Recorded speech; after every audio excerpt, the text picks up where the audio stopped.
से मौत को लाओ कि गम की रात कटे। नमस्कार दोस्तों, एक बार फिर से हम अपने चैनल पर आपका हार्दिक स्वागत करते हैं और आज हम रफ़ी साहब से जुड़े एक बेहद दिलचस्प किस्से की बात करेंगे। दोस्तों, ये किस्सा है एक ऐसे गीत के बारे में जिसे अब तक का सबसे गमगीन और संजीदा गीत माना जाता है। हालांकि रफ़ी साहब को इस गीत के लिरिक्स पसंद नहीं थे। जानकारों के अनुसार यह एक ऐसा पहला गीत था जो रफ़ी साहब को नापसंद था।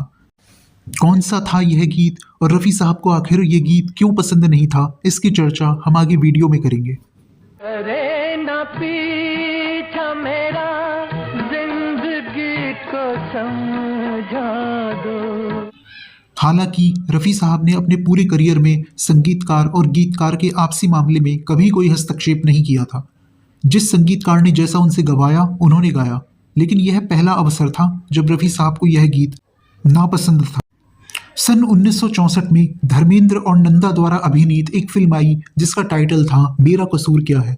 इस फिल्म में संगीत दिया था जीनियस संगीतकार चित्रगुप्त साहब ने और इस फिल्म के गीतों को लिखा था राजेंद्र कृष्ण साहब ने। इस फिल्म का एक गीत कहीं से मौत को लाओ हिंदी सिनेमा के गीतों में सबसे ज्यादा गमगीन, संजीदा और डिप्रेसिव गीत माना जाता है। कहो बहारों से शाख दिल न होगी हरी। जब रफ़ी साहब इस गीत की रिकॉर्डिंग करने के लिए स्टूडियो पहुंचे और उन्होंने इस गीत के लिरिक्स पढ़े तो वे इस गीत से बहुत ज़्यादा संतुष्ट नहीं थे। उन्हें भी यही लगा कि यह गाना कुछ ज़्यादा ही डिप्रेसिव और गमगीन है और रफ़ी साहब ने राजेंद्र कृष्ण जी से यह गुजारिश की कि अगर मुमकिन हो तो इस गीत को थोड़ा कम संजीदा बना दीजिए, यह कुछ ज़्यादा ही गमगीन और डिप्रेसिव है।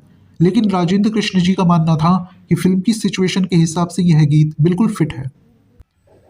इस गीत की रिकॉर्डिंग से कुछ ही समय पहले रफ़ी साहब को एक सदमा लगा जब उन्हें यह पता चला कि उनके बचपन के दोस्त दर्शन सिंह, जो उन दिनों बीमार चल रहे थे और अस्पताल में भर्ती थे, उनका निधन हो गया है। इस बात ने रफ़ी साहब को और भी ज़्यादा निराश कर दिया और घोर निराशा के बीच ही रफ़ी साहब ने इस गीत को रिकॉर्ड किया। रिकॉर्डिंग खत्म होते ही रफ़ी साहब फूट फूट कर रोने लगे और उन्होंने संगीतकार चित्रगुप्त जी से कहा कि यह गीत मैंने अपने दोस्त को श्रद्धांजलि देने के लिए गाया है। और इस घटना के बाद यह गीत रफ़ी साहब की पसंद की चुनिंदा गीतों में शामिल हो गया, जो कि पहले रफ़ी साहब को नापसंद था। खिज़ां के गीत सुनाओ कि गम गिरा।